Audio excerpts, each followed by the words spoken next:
What are some of the ways to be an effective leader?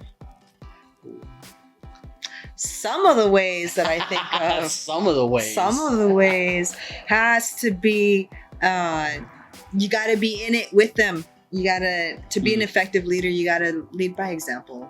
It's it seems like so cliche to say, right?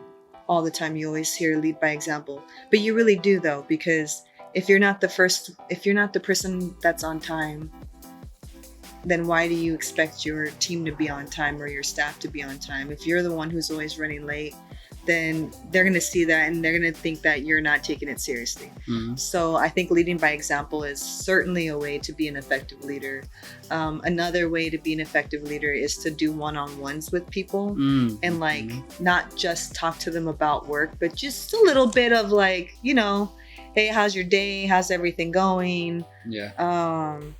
A little like small talk, you know, goes a long way. They can give you as much as information that they want, or they don't have to tell you anything. Yeah. But I think being an empathetic leader is also a good way to be an effective leader, because people seem to be a little bit more respectful towards you.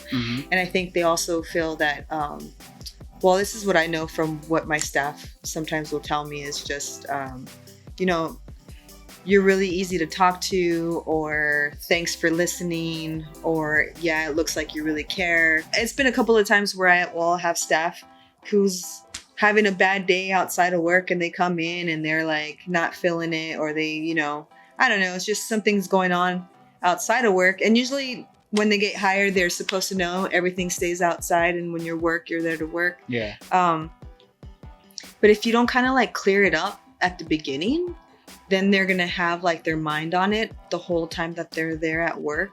But if you give them like 2 minutes or allow them to kind of like just let it out, then it's not there anymore. And then you say things like, okay, well now, you know, let's have a good time at work. Let's focus on being here now that we've kind of like talked about it.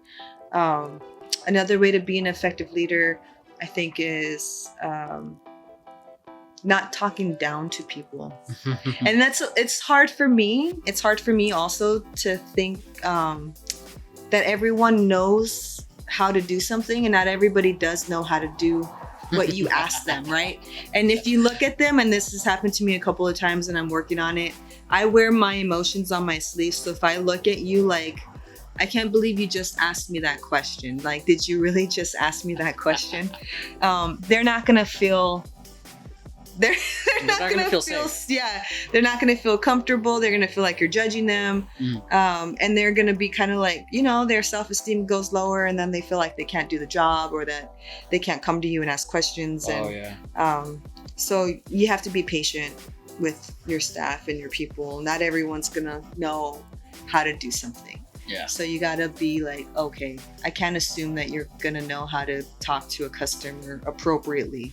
Just because you know how to do it doesn't mean that that person knows how to do it. But your job is to teach them how to do it, or guide them, or coach them, or give them tips on how to perform better, or how to like approach the situation better. Maybe we try it this way, give them suggestions. And then like let them figure it out also. Like, I think I'm not the type of leader who kind of is a micromanager. I'll give them direction, and then I'll check up on them. But I want to allow the person to have some room to like think about it. Because I don't want to tell them exactly how to do it. I want to like give them my expectations of what it's supposed to look like. But I want to give them a little bit of room for like them to use resources, or to kind of like train their, you know, develop a little bit more, I guess. I don't know if it's like, I want them to develop as individuals, and use resources. That's my big thing, is like, I know how to pull from my resources, but I want my people to know how to pull from their resources. So what else do you think? What makes an effective? I think you said a lot of it. I mean, definitely, like my first experience as a leader was with my dance crew back in 2004, 2005, like when we first started. And I remember I was leading the rehearsal, and I was frustrated because I was dealing with newbies, but in my head I had this expectation that everyone should pick up the choreography at the same speed I do. And then a screeching halt came when my friend said, slow down, Emeroy, we're not as fast as you. And I'm like, and then that's where it clicked. I realized I was trying to force a level on them that they weren't ready for. So it stressed them out and created more anxiety instead of making the process fun. So I mean, there's challenging, like you want them to be challenged, but you want them to be able to execute it with like that. You want it to be enough for them where they have to stretch a little bit, but not overwhelming. And then for me, that's where I learned that, meet them where they're at. And then, because some, like what she said, like not everyone's gonna know something. Yeah, I think that's, and then one of them, in terms of being a leader, I think is learning how to let go. Let it go. So, because if you're the leader, I believe in both leading from the front and leading from the back. Like you lead and take charge. You be the example. Like I said earlier, it starts from the top. But then because you're the leader, you also have the benefit of having the 10,000 foot view of the bigger picture. So you got to be able to do both. So you can see where your team is coming from, the challenges they go through, but being the one that also gets to call the shots, you can shift the direction, because if you're in the trenches with them, you have a better feel of making the right calls. Because if you're leading from the back the whole time, if you're just and never meeting them where they're at, then the decisions you make could be based off your own assumptions, your own and you could completely lead them off course or may even make things worse because you don't know the reality of the situation. Then definitely agree, 100% agree with empathy, and I think you said all of it. It's hard to since we don't see each other all the time, to show leadership, but I think Emeroy's doing a really good job when we see his charts, his little sticky notes. And, my God, you're seeing how he he's got his sticky notes right there, guys. It in the vlog, or the other videos, but yeah. He's very organized in his way of doing his daily stuff, and I think a good leader shows you, and how he shows us how he does his day. He's not telling us how to do the day, but he's just giving us ideas on how to be effective and to have a productive day and stuff like that. And I think that's when we work so remotely,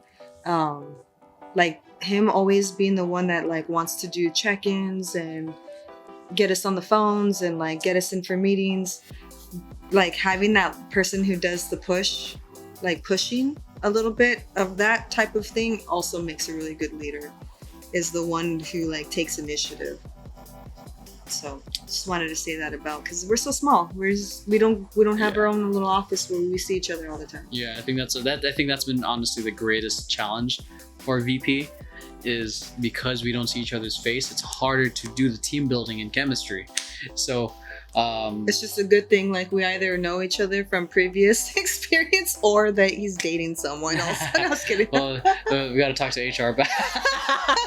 Well, to provide context, if it's your first time watching this, Maxine, who's also the executive assistant and client liaison of VP, she's also my girlfriend. But I always had the intention of working with her, whether I ended up with her or not. But surprisingly, there's this whole thing where people say you shouldn't go into business with friends or family or whoever, because that's asking for trouble. And I think it's right or wrong depending on the people you work with, because now we're going off into a tangent, but just to answer this self-asked question, is that you have to be aware of who you're working with, because it comes back down to not how smart they are, but how emotionally intelligent are they. Because when you might feel good working with someone, but but you also have to take into consideration of like, what do they do with, how do they handle finances? How do they work? How are they working with other people? How are they working when they're under pressure? So you have to remove the veil of friendship real quick. And before you go into business with anyone, you have to see how they are with those types of aspects in their own personal life. Because if that's how they work by default in their own life, then by default they're going to bring that into the business. So, and I'm lucky enough to work with friends who I think have insanely high emotional intelligence, who can practice empathy, and it's, I think that's an important element that I think as time rolls on and moves forward, a lot of businesses are going to start implementing, because we don't live in a generation, at least from my own observations, we don't live in a generation where people are just in there to clock in and clock out. Most people are here because they want to do something that fulfills them for the most part. And then VP, it's been a blessing to work with people who I vibe with, who we can get into like actual serious talks with, but not to the point where we like are salty or hating each other, because we have the ability, we have the emotional intelligence that to know this is business time and then there's friend time. And I think for a lot of people, they can say that, but to actually do it is another thing. And I think having that, it all comes back down to emotional intelligence. Whether it's going into business with a friend or a leader, having that emotional intelligence helps out. It's good to be smart, but if you can't connect with people, you suck shit. So straight up. So because people are the game, you're going to work with people. Your intelligence might get you to a certain place, but the people you work with are going to get you to the whole new level, to the new mountaintop you're trying to get to. So that's my piece. So keep on climbing. So that's it for this episode of Vision Paradox. Answers your questions while we do stuff. #AskVP. If you guys have any questions that you guys want to ask us, hit us up on YouTube, DM us on Instagram, or tweet us. Hit us up on Twitter. Okay, that's it. Hope you guys enjoyed today's episode, and we'll catch you guys soon. Peace. Thank you.